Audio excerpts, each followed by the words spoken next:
Hello friends, you are welcome to Sky Limit Institute of English.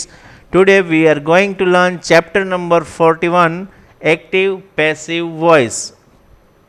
હવે આજે વિદ્યાર્થી મિત્રો આપણે એક્ટિવ પેસિવ વોઇસમાં ચાલુ વર્તમાનકાળનું એક્ટિવમાંથી પેસિવ કરતાં શીખવાનું છે. તો સૌપ્રથમ આપણે ચાલુ વર્તમાનકાળને ઇંગ્લિશમાં શું કહેવાય? Continuous present tense. શું કહેવાય? કન્ટિન્યુઅસ પ્રેઝન્ટ ટેન્સ એટલે કે ચાલુ વર્તમાન કાળ. હવે ચાલુ વર્તમાન કાળના એક્ટિવ પેસિવમાં શીખવા માટે આપણે સૌપ્રથમ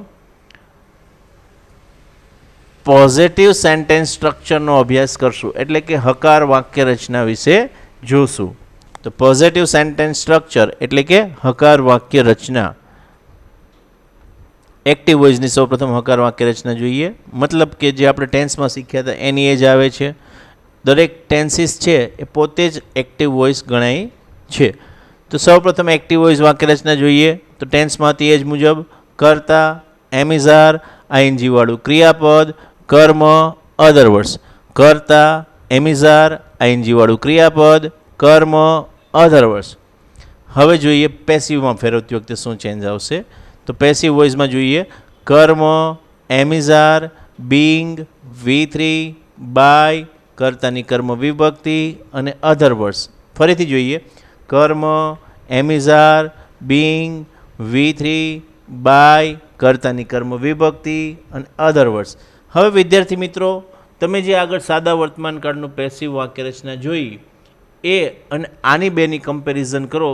મતલબ કે ચાલુ વર્તમાન કાળની પેસિવ રચના અને સાદા વર્તમાન કાળની પેસિવ રચના. તો એમાં તફાવત કેટલો છે? તો કે સાદા વર્તમાન કાળની પેસિવ વાક્ય રચનામાં આપણે જોયું હતું કે કર્મ, એમિઝાર, ત્યારબાદ V3 આવતું હતું. જ્યારે ચાલુ વર્તમાન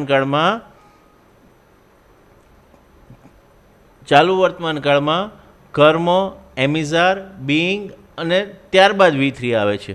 મતલબ એમિઝાર પછી બીંગ શબ્દ ચાલુ વર્તમાન કાળમાં વધારાનો આવે છે. જ્યારે સાદા વર્તમાન કાળમાં એમિઝાર પછી તરત V3 આવતું હતું અને ચાલુ વર્તમાન કાળમાં એમિઝાર પછી બીંગ અને ત્યારબાદ V3 આવે છે. તો સાદા વર્તમાનની અને ચાલુ વર્તમાનની પેસિવ વાક્ય રચનામાં તફાવત કેટલો? તો કે V3ની પહેલાં ચાલુ વર્તમાન કાળમાં બીંગ આવે છે અને જ્યારે સાદા વર્તમાન કાળમાં V3ની પહેલાં ડાયરેક્ટ એમિઝાર આવે છે. બરાબર છે? તો ચાલુ વર્તમાન કાળની પેસિવ રચનામાં શું આવે? કર્મ, એમિઝાર, બીંગ, V3, બાય, કર્તાની કર્મ વિભક્તિ અને અધર વર્ડ્સ. ઉદાહરણ જોઈએ એક્ટિવ વોઇસનું. We are learning English in the sky limit. We are learning English in the sky limit. અમે અંગ્રેજી સ્કાય લિમિટમાં શીખી રહ્યા છીએ. અમે અંગ્રેજી સ્કાય લિમિટમાં શીખી રહ્યા છીએ. પેસિવ વોઇસ જોઈએ એનું. English is being learnt by us in the sky limit. English is being learnt by us in the sky limit. અમારા દ્વારા સ્કાય લિમિટમાં અંગ્રેજી શીખાઈ રહ્યું છે. અમારા દ્વારા સ્કાય લિમિટમાં અંગ્રેજી શીખાઈ રહ્યું છે.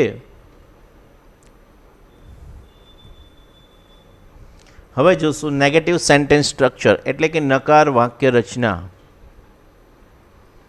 સૌપ્રથમ active voice.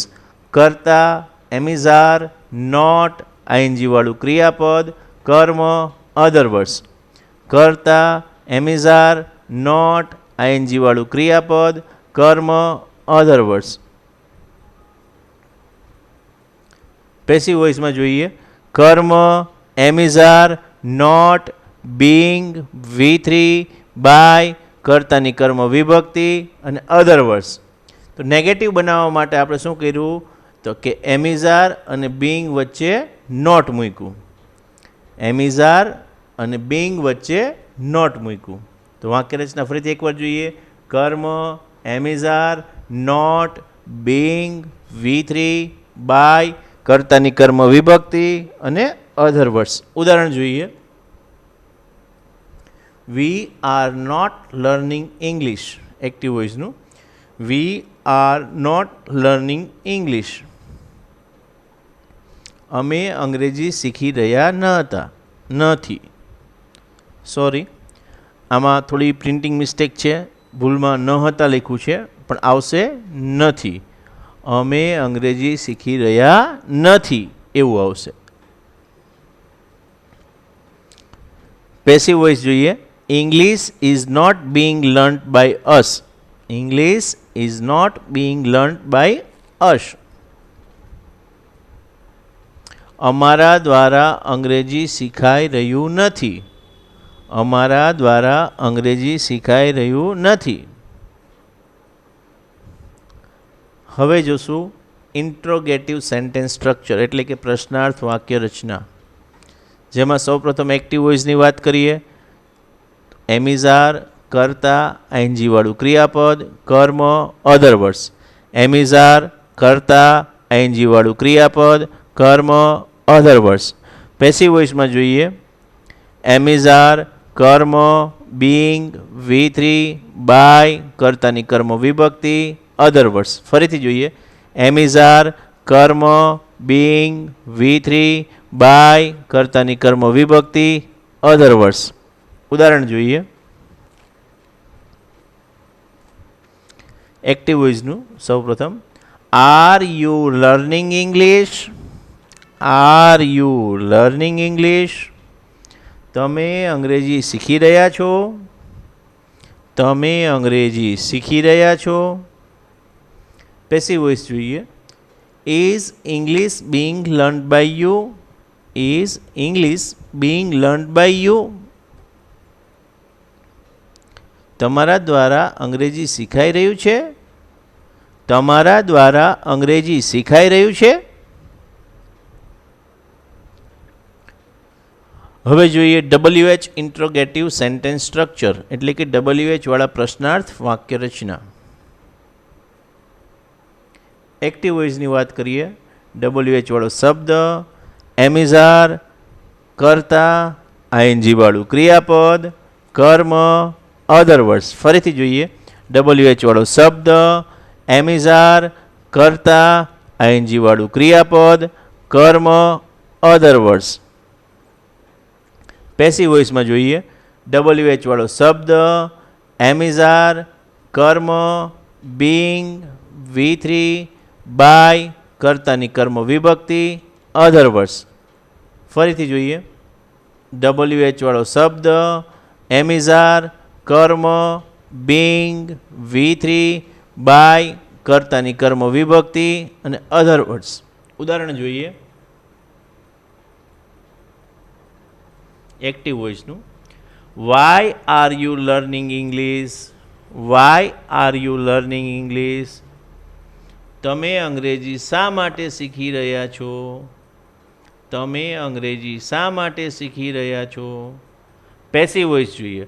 Y is English being learned by you? Why is English being learned by you? તમારા દ્વારા અંગ્રેજી શા માટે શીખાઈ રહ્યું છે? તમારા દ્વારા અંગ્રેજી શા માટે શીખાઈ રહ્યું છે? હવે જોશી વુ-વાળી ઇન્ટ્રોગેટિવ સેન્ટેન્સ સ્ટ્રક્ચર એટલે કે વુ-વાળા પ્રશ્નાર્થ વાક્ય રચના. સૌપ્રથમ એક્ટિવ વોઇસની વાત કરીએ. વુ, ઇઝાર, આઈએનજી વાળું ક્રિયાપદ, કર્મ, અધર વર્ડ્સ. ફરીથી જોઈએ. વુ, ઇઝાર, આઈએનજી વાળું ક્રિયાપદ, કર્મ, અધર વર્ડ્સ. પેસિવ વોઇસ જોઈએ. બાય વૂમ, એમિઝાર, કર્મ, being, V3, other words. By whom, am is are, કર્મ, બીંગ, V3, અધર વર્ડ્સ. ઉદાહરણ જોઈએ.